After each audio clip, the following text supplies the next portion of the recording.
whole bridge just collapsed. 4 minutes and 17 seconds. The time it takes to listen to Lady Gaga's Just Dance, or for a cup of tea to brew. It's also the amount of time the MV Dalek crew had from the first total blackout to the moment of impact. It's a frantic race against gravity as the 980-foot container ship barrels toward the iconic Francis Scott Key Bridge. And it's a race that ends in tragedy. With the collision caught on a live stream, word of the tragedy spread fast, and so did the questions. Why did the ship hit the bridge? Why did the bridge fail so catastrophically? And who is to blame? In the middle of the night, the MV Dolly departed and began transiting outbound in the Fort McHenry Channel, headed toward the Francis Scott Key Bridge.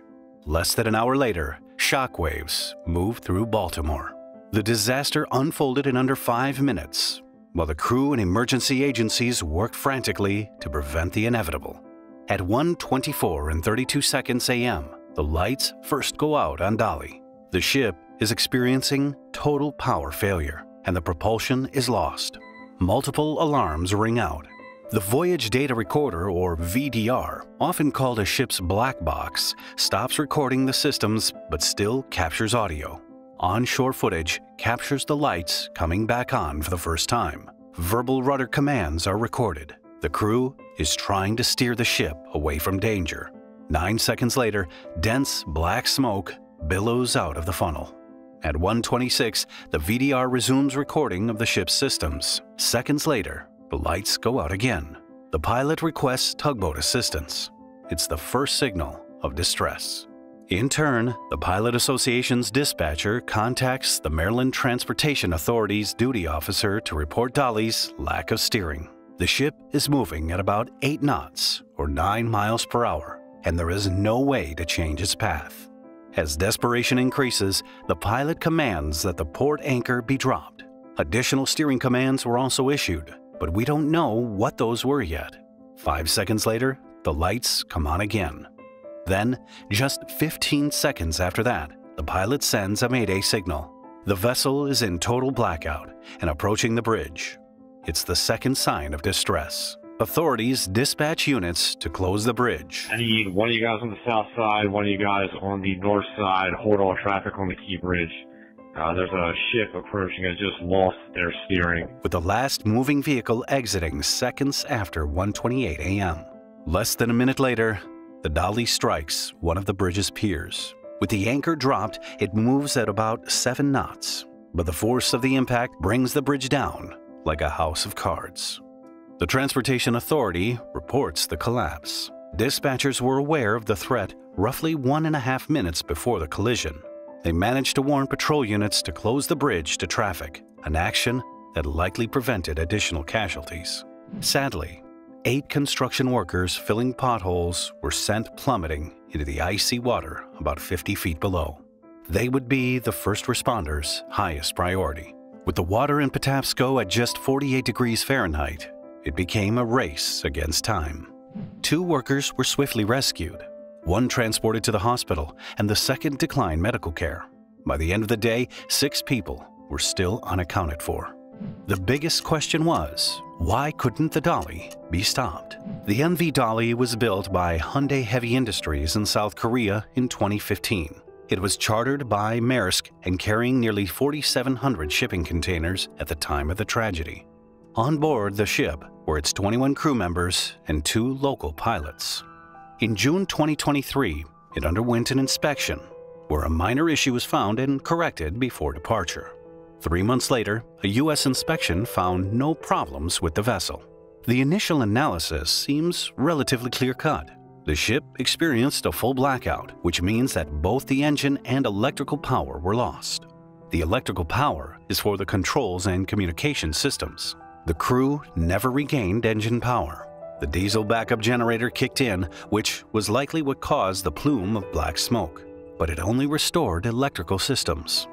Maritime expert James Mercante explained that the ship, lacking power and steering, was effectively adrift.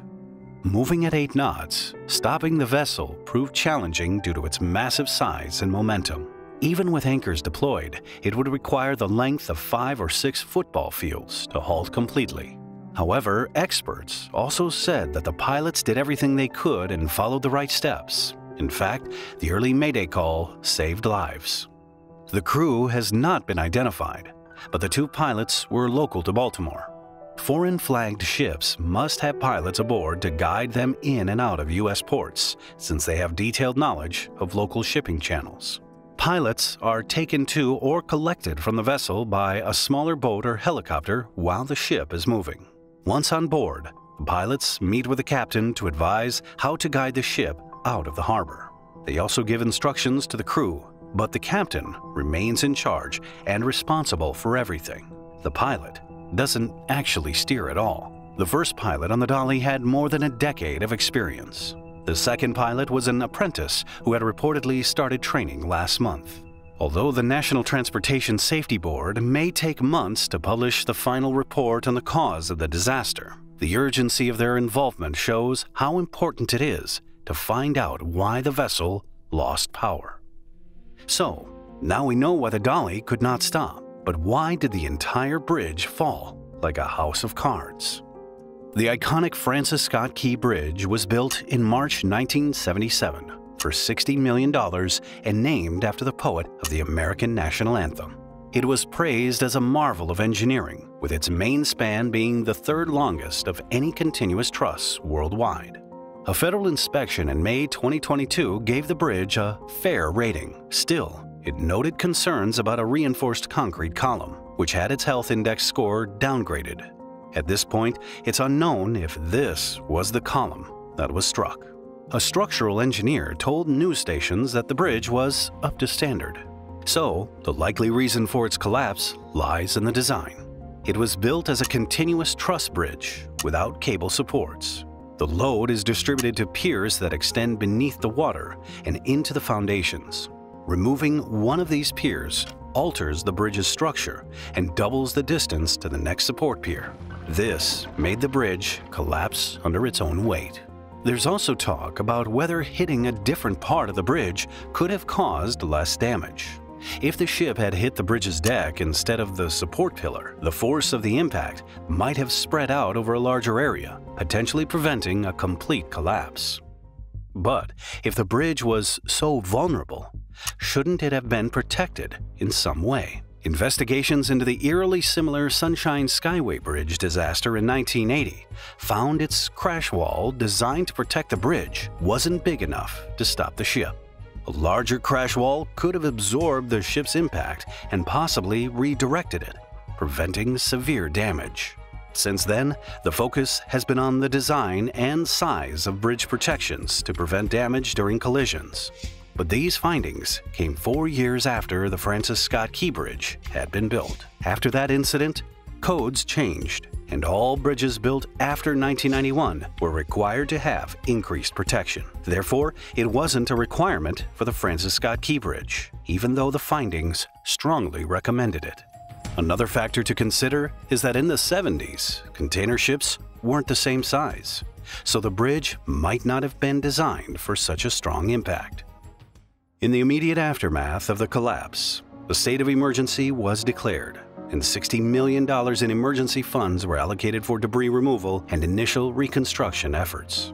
The hopes of finding survivors were dashed. It was now a search and recovery operation. The day after the bridge collapsed, divers found 2 of the victims inside a red pickup truck submerged under approximately 25 feet of water in the middle span of the bridge. Divers recovered two victims of this tragedy trapped within the vehicle.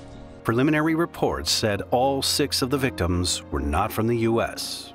A colleague told news stations that the missing men were sitting in their trucks during a break.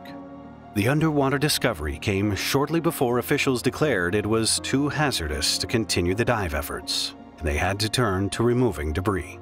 The cleanup operation is said to involve 3 major steps: removing heavy steel and concrete from the waterway, stabilizing some of the 56 containers with hazardous materials and refloating the ship, and then taking 2,900 feet of the bridge's steel out of the water. As teams work on removing the bridge and reopening the channel, the NTSB's investigation will determine who can be held responsible.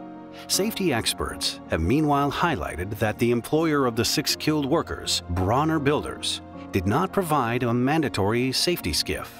There was also no rescue boat on site, even though it is federally required for overwater projects. Meanwhile, Baltimore City faces 2 major knock-on effects. Firstly, the port is the busiest in the U.S. for handling cars and light trucks. 500,000 passengers and over 10 million tons of general cargo. The backlog has many waiting to get booked at other ports, pushing back their arrival dates for several weeks. Approximately 30,000 vehicles use the bridge daily. Even though diversions are possible, increasing traffic on those routes is inevitable.